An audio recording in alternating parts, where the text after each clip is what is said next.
EBC Yeshua, un podcast para que Jesucristo el Señor se forme en ti, en mí y en todos.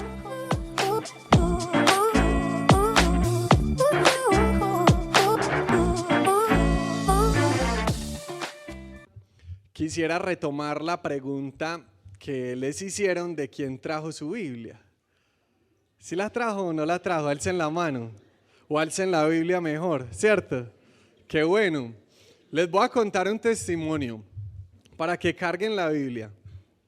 Imagínense que estábamos en Cali en un encuentro pues, de la escuela y obviamente, como siempre, pues los invitamos a que llevaran su Biblia. Y una joven que participó del encuentro llevó su Biblia y cuando salimos, eso fue un sábado, tarde, cuando salimos ya del encuentro, en una de las parroquias de Cali, pues ella se fue en su motico para su casa. Y por allá en una calle muy oscura, pues la empezó a arrinconar otra moto y efectivamente era para robarle. La hicieron frenar y la querían atracar. Entonces la persona que le iba a robar le dijo, deme su celular. Y ella metió la mano al bolso para sacar el celular, pero lo primero que encontró fue la Biblia, porque venía del encuentro y muy obediente había llevado su Biblia. Entonces se le ocurrió sacar la Biblia y le dijo al ladrón, vea, esto es lo que yo tengo. Y el ladrón miró, se dio cuenta que era la Biblia y le dijo, no, váyase tranquila, váyase tranquila. Y ella le insistió, no, vea, llévesela, que usted la necesita más que yo, llévesela. Y se salvó de la atracada. Hasta para eso sirve la palabra de Dios. ¿Quién sabe qué habrá visto ese ladrón? ¿Quién sabe qué habrá pensado o sentido? Pero no le robaron. Yo desde que empecé en la Escuela Bíblica Católica Yeshua, hace unos 12 años, cuando me empecé a enamorar de la Escritura, a darme cuenta que ahí me habla el Señor, como dice San Ambrosio, a Dios hablamos cuando oramos y a Dios escuchamos en la palabra de Dios, a Dios escuchamos en la Escritura. Yo empecé a cargar con mi Biblia en mi maletín y de verdad que cuando tengo un tiempito libre, mientras uno espera para una cita o mientras va uno en el metro, pues ahí voy leyendo y ahí voy subrayando la palabra de Dios. Y hace unos días me llegó una imagen al Facebook que me llamó mucho la atención y era una Biblia toda viejita, toda subrayada, toda destruida de tanto leerla. Y decía, por lo general una Biblia así de destruida le pertenece a una persona que no está destruida. ¿Cierto? Mejor dicho, lo destruido de tu Biblia es inversamente proporcional a tu corazón. Si tu Biblia está muy estudiada, si has leído mucho la palabra de Dios, tu corazón está sano. Así que si su Biblia está nueva, preocúpese. Muy bien. Y como les contaron, hoy vamos a hablar justamente de un texto de Lucas. Pues vamos a hablar de un texto de Lucas que encontramos en el capítulo 7, los que lo quieran buscar. Capítulo 7, versículo 11. Dice así: después de esto, Jesús se dirigió a un pueblo llamado Naín. Iba acompañado de sus discípulos y mucha gente. Al llegar cerca del pueblo, vio que llevaban a enterrar un muerto, hijo único de su madre, que era viuda. Mucha gente del pueblo la acompañaba. Al verla, el Señor tuvo compasión de ella. Al verla, el Señor tuvo ¿qué? Compasión.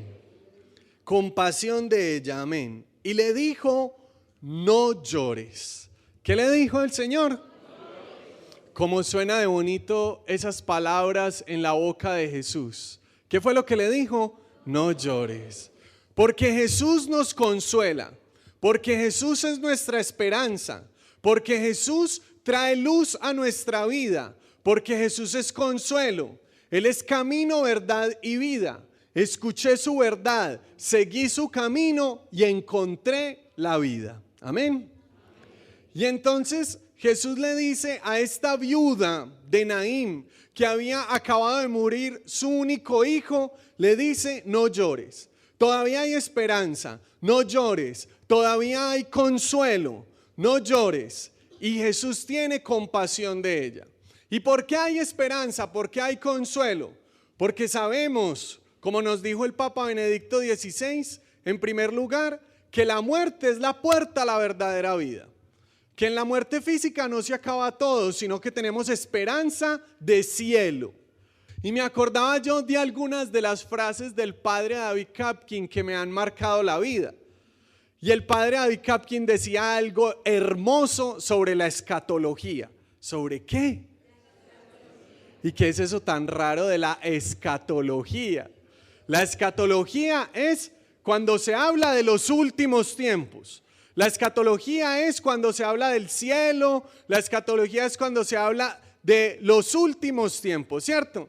Y decía el padre David Kapkin muy poéticamente, ¿qué es la escatología?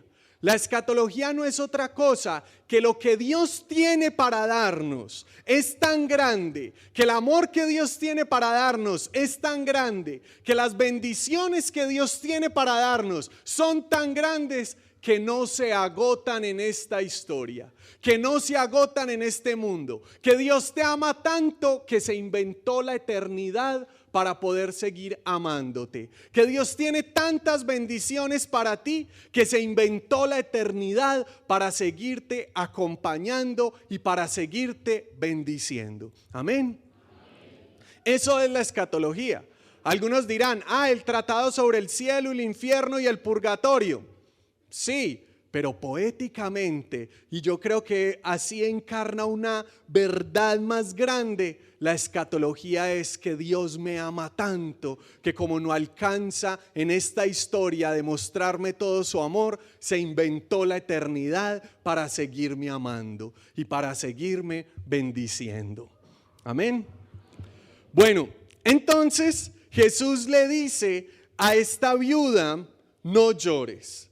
Porque Jesús siente compasión por ella. Compasión, ustedes ya han escuchado, padecer con. Jesús empieza a sufrir por el otro, tiene esa empatía, esa capacidad de dolerse con el otro, esa capacidad de conmoverse con el dolor del otro. Y el otro no son distintos a ti y a mí. Dios se conmueve con tu dolor. Bien vista tengo la aflicción de mi pueblo, dirá el Señor a través del libro del Éxodo. Bien vista tengo la tristeza de mi pueblo y por eso voy a bajar a liberarlos. Pues Dios tiene compasión, Él sufre con tu dolor. Y así como esta viuda sufría por su hijo muerto, Dios en Jesús sufre por ese muchacho. Así como Jesús sufre por tus hijos, se preocupa por tus hijos, ama más a tus hijos de lo que tú puedes llegar a amarlos. Dios ama más a tus hijos y Dios tiene más bendiciones para ellos y Dios se preocupa por cada uno de ellos y quiere lo mejor para ellos. Y por eso la ve, se acerca. El padre Hernán Cardona nos enseñó que el amor de misericordia y que el amor de compasión es un amor más efectivo que afectivo. ¿Cómo así más efectivo? Que se mueve, que se dinamiza a ayudar, a colaborar. Y que el amor afectivo simplemente son empatías humanas, simplemente es, ay, qué pesar, simplemente es, uy, sí, yo medio entiendo, pero no hace nada por solucionar, no hace nada por ayudar. Y que el amor de Jesús es un amor de compasión, es un amor de misericordia, porque es un amor que es más efectivo que afectivo. Es un amor que se dinamiza, se mueve al cambio, a la ayuda, a la colaboración. Y la palabra misericordia es una palabra muy hermosa. Quizás ustedes ya han escuchado varias cosas sobre esto. Misericordia, cordia, cordis, corazón, cardíaco, ¿cierto? Miserere, miseria. Dios que pasa nuestra miseria por su corazón. Dios que agacha su corazón hasta nuestra miseria. Quizás como decimos en el credo, Jesús bajó a los infiernos. Y yo desde niño me preguntaba, ¿y Jesús qué se fue a hacer allá, por Dios? ¿Qué tenía que ir a hacer Jesús a los infiernos? Si allá va la gente mala, decía yo niño. Pero Jesús bajó a los infiernos, decimos en el credo. ¿Sabía que bajó a los infiernos? Bajó a tu infierno, a tu tristeza, a tu dolor y a mi infierno, a mi angustia, a mi soledad. Bajó por ti y por mí. Porque cuando estamos en infierno, cuando estamos en dolor, en soledad, en tristeza, en crisis, en pecado, es Jesús quien baja por nosotros y es el único capaz de agacharse, de hacer misericordia, amor efectivo, amor dinámico por nosotros, por nuestro rescate y por nuestra salvación.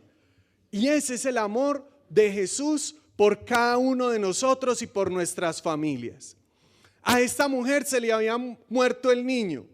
Quizás en tu familia también hay algo que se murió.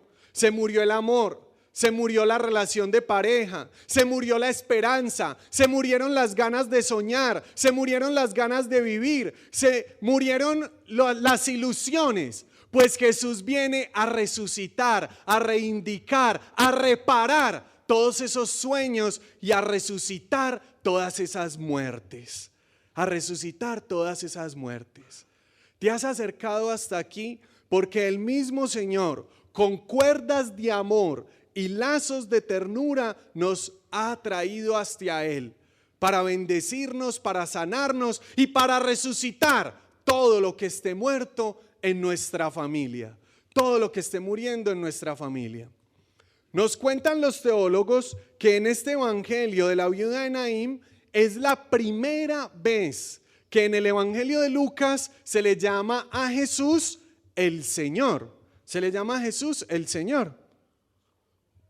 Y aquí les quiero resolver una duda que creo que tienen y yo siempre he tenido. Y en estos días leyendo al padre Raniero Cantalamessa, un libro muy hermoso que tiene, que se llama El poder de la cruz, me resolvió la duda. Cuando uno dice el Señor, ¿a quién se refiere? ¿Al Padre o al Hijo? Al Padre, al Hijo. Uno como que no sabe, ¿cierto? Yo siempre he tenido esa duda. Bueno, y cuando uno dice mi Señor, el Señor, ¿está hablándole a Dios Padre o a Dios Hijo? Y el padre Cantalamessa, que es el predicador oficial de las Santas, Padre, que es el Señor por creación, y el Hijo es el Señor por redención, por ser el Salvador que nos ha salvado a todos. O sea que el Señor es el Padre y el Hijo. El uno es el Señor por creador y el otro es el Señor por redentor. Y entonces aquí es el texto, es el primer texto en que el Evangelio de Lucas se le llama a Jesús el Señor. Él se acercó a la camilla, tocó la camilla y a los que la llevaban se detuvieron. Jesús le dijo al muerto: joven, a ti te digo, levántate. Entonces el muerto se sentó y comenzó a hablar, y Jesús se lo entregó a su madre. ¿Qué le dijo Jesús al muerto? Joven, a ti te digo, levántate. Y es hermoso ese levántate. Algunos de ustedes ya me han escuchado que la palabra levántate atraviesa toda la Sagrada Escritura. Al profeta Elías, cuando estaba cansado en el desierto, en Primera de Reyes, le dice: levántate y come, que el camino es superior a tus fuerzas. Al paralítico que llevaban entre cuatro, le dice: levántate, toma tu camilla y vete. San Pablo dice: levántate entre los muertos y te iluminará Cristo. Y aquí a este joven el Señor le dice: levántate, joven, a ti te digo. Y esa palabra levántate, podríamos citar muchas más, a Lázaro y muchas otras. Se van a dar cuenta que en muchas ocasiones está en la Escritura. Esa palabra levántate es muy hermosa, porque se parece a la palabra resurrección, resucita, anástasis en griego. Y eso es lo que Dios tiene para decirnos a cada uno de nosotros hoy aquí. Levántate. Levántate de tu pecado. Si caíste, levántate. Levántate de tus miedos, que el Señor está contigo. Levántate de tu soledad, que Dios te acompaña. Levántate de tu enfermedad, que Dios te sana. Levántate de tu oscuridad, que Dios es la luz. Levántate de la muerte, que Él es la resurrección y la vida. No sé por qué situación estés pasando hoy, por qué pecado estés hoy quizás atado o esclavo. No sé por qué dolor estés pasando hoy en tu corazón, pero sí sé que Dios me dice que te diga a través de la Escritura: levántate. Levántate entre los muertos y te iluminará Cristo. Levántate y busca del Señor. A ti te digo, levántate.